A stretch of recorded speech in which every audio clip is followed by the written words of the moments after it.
Alô você, tudo bem? Tudo tranquilo?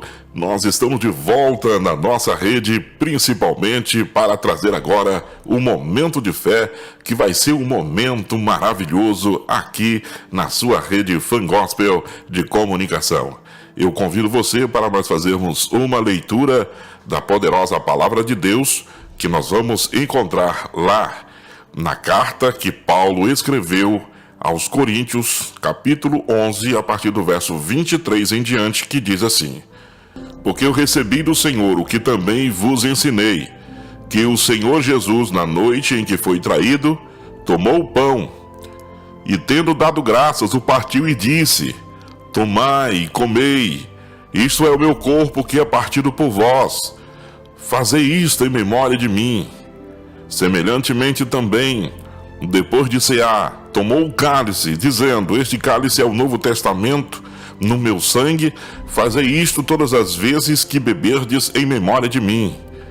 Porque todas as vezes que comerdes este pão e beberdes este cálice, anunciais a morte do Senhor até que venha. Eu vou ler apenas até o versículo de número 26, do 23 ao 26, nós lemos a poderosa Palavra de Deus. Queridos ouvintes, é uma palavra especial essa passagem da Bíblia de 1 Coríntios 11, 23 a 26. E com isso eu quero falar sobre 3 passos para celebrar a ceia. As palavras do apóstolo Paulo ainda soam verdadeiras hoje aos nossos corações. Nós continuamos celebrando o culto da comunhão, a ceia do Senhor, para comemorar a morte de Jesus e comemorar a nova aliança que Ele comprou para nós através do seu sangue. Este momento, enquanto nós preparamos nossos corações para celebrarmos a comunhão com Deus, para celebrarmos a ceia na presença do Eterno, eu quero falar aqui, examinar 3 questões ou 3 passos fundamentais que todos nós devemos dar antes que possamos realmente celebrar a ceia, o momento da comunhão. Por isso, eu quero falar desses 3 passos para celebrar a ceia. Primeiro, passo número 1, reflexão espiritual. Ao participar da ceia, todos nós cristãos precisamos fazer esse primeiro passo. Na verdade, precisamos praticar este primeiro passo, reflexão espiritual. Vamos ver aqui 2 detalhes interessantes. Primeiro, refletir sobre o sacrifício de Cristo. A realidade de seu sacrifício.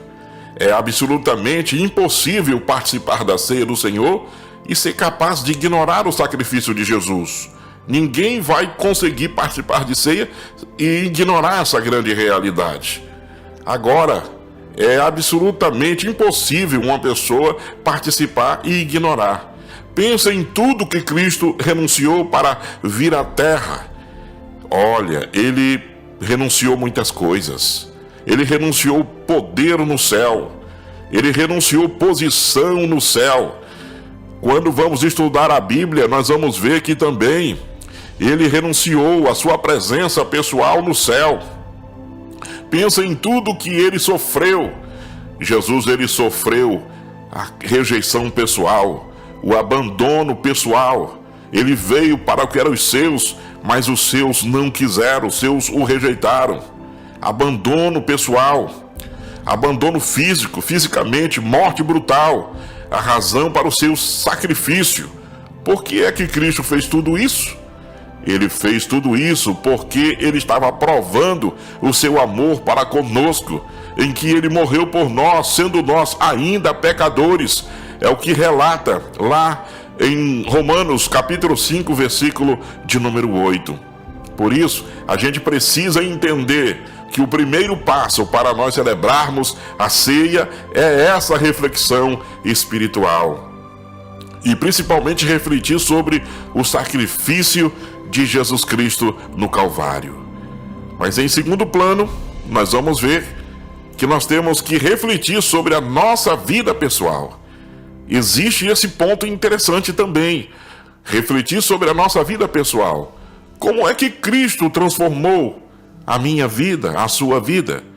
Pense por um momento acerca da forma que Cristo mudou a sua vida. Pense em quão longe você já chegou em seu relacionamento com Deus. Pense também no que a sua vida seria sem Jesus. Você já parou para imaginar o que seria você sem Cristo, sem Jesus na sua vida? Como é que Cristo precisa continuar a transformar a sua vida? Como é o seu relacionamento com Jesus hoje, agora, nesse momento? Alguns têm permitido a sua vida espiritual decair ou você está crescendo espiritualmente? Alguns ainda precisam começar um relacionamento real com Jesus, apesar dos muitos anos que estão na igreja. Muitos anos de igreja não significa amadurecimento, não significa isso. Por isso, eu te digo, todos nós temos áreas de nossas vidas que precisam de algum ajuste de Cristo, um ajuste espiritual de Jesus. Pense na sua vida pessoal por um momento e escolha uma das áreas onde você poderia usar um pouco mais do poder transformador de Jesus e se coloque diante de Deus, para Deus poder abençoar a sua vida, encher seu coração. Ele quer fazer isso com você. Por isso nós estamos falando sobre os 3 passos para celebrar a ceia. E o primeiro é reflexão espiritual. Nessa realidade nós falamos sobre refletir sobre o sacrifício de Cristo. E em segundo lugar, reflita sobre a sua vida pessoal.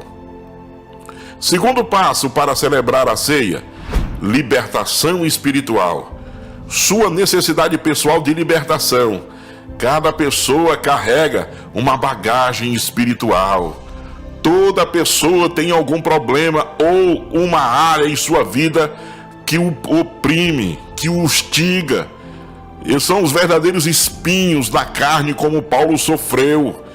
Ele sofria de uma situação, ele sofria de um inoportuno, um momento de desconforto na sua vida física, que não refletia na sua vida espiritual, mas incomodava de alguma maneira.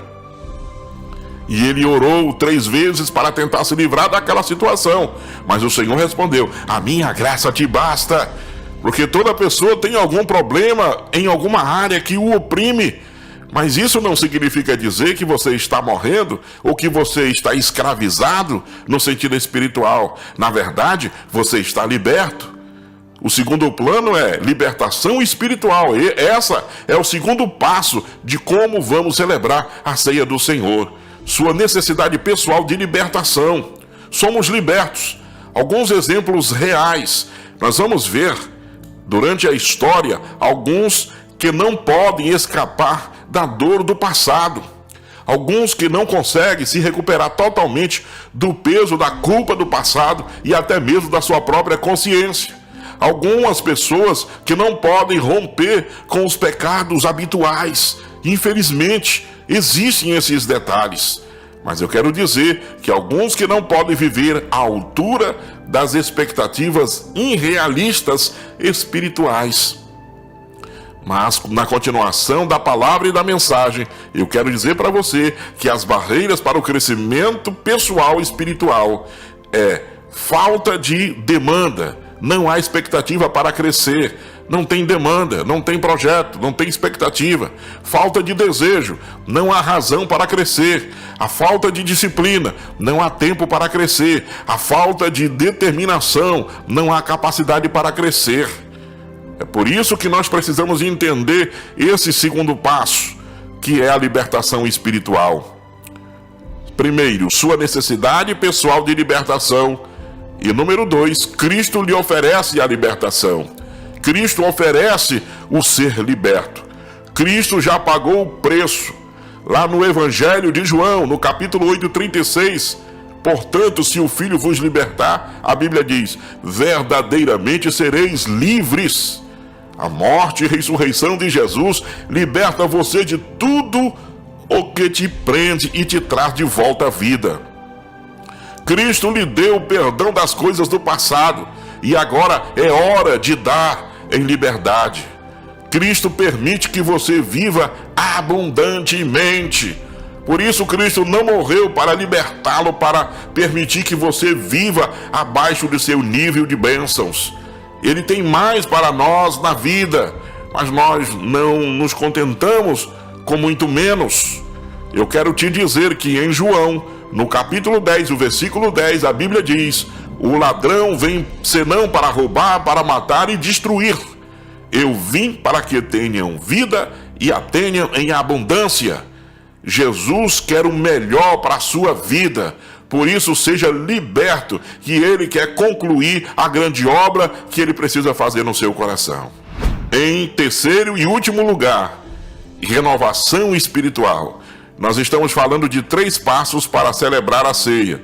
O número 1, reflexão espiritual. Número 2, libertação espiritual. E agora, número 3, para fechar, renovação espiritual.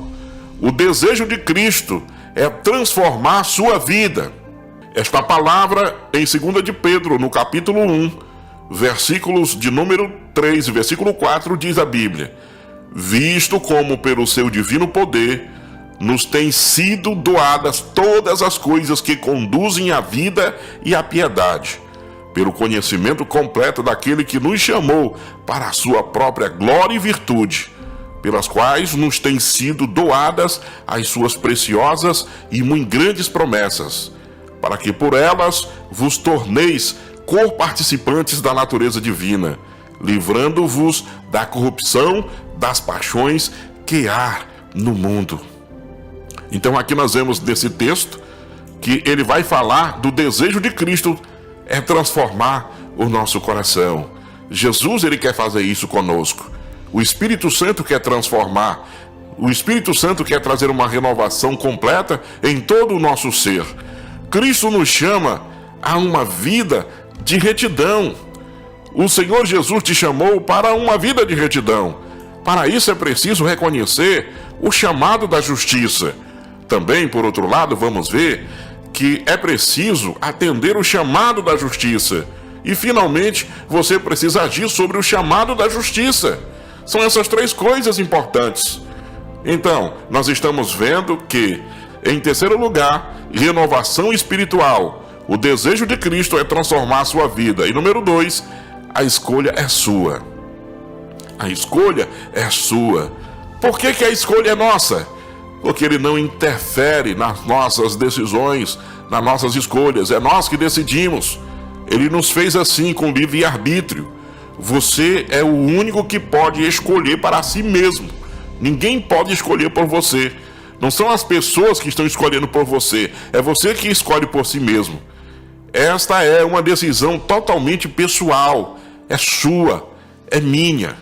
Você vai obedecer ao chamado de Cristo ou você vai se evadir? Os resultados e as recompensas. Os resultados de se evadir. O custo poderia ser a sua alma, a separação pessoal da relação com Deus, o doar e o sofrimento, a dor e o sofrimento que acompanham o comportamento pecaminoso.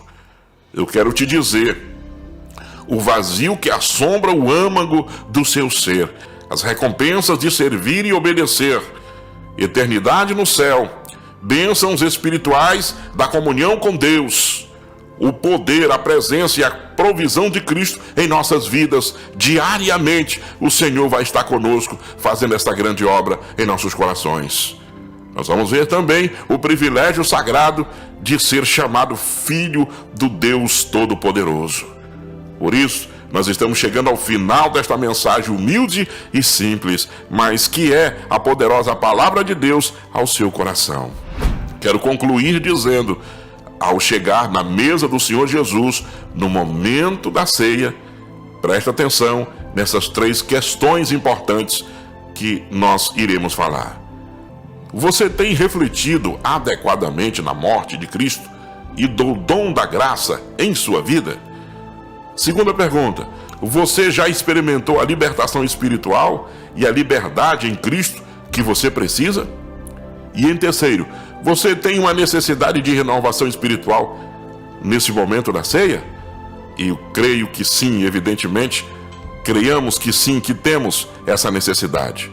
Então, acalme o seu espírito, confesse seus pecados, comprometa a sua vida com Jesus e deixe a bênção de Deus fluir no seu coração e na sua alma nesses últimos minutos. Nesse momento, eu quero fazer uma oração por você. Vamos orar? Deus de bendita graça e misericórdia, no poderoso nome de Jesus, nós estamos aqui, Senhor, neste momento. São milhares de pessoas que precisam de orientação sobre a ceia. E por isso, meu Pai, eu te agradeço por esta palavra humilde que o Senhor nos concede e nos dá. Agora prepara nossas vidas para esse momento tão maravilhoso. Espírito Santo, abençoa teus filhos, abençoa teus servos, faz a tua vontade e opera maravilhas nas últimas horas da tua igreja na face da terra. Te louvamos, te amamos e te agradecemos, Senhor, por esse momento, em nome de Jesus. Deus abençoe e até o próximo encontro, no nome de Jesus.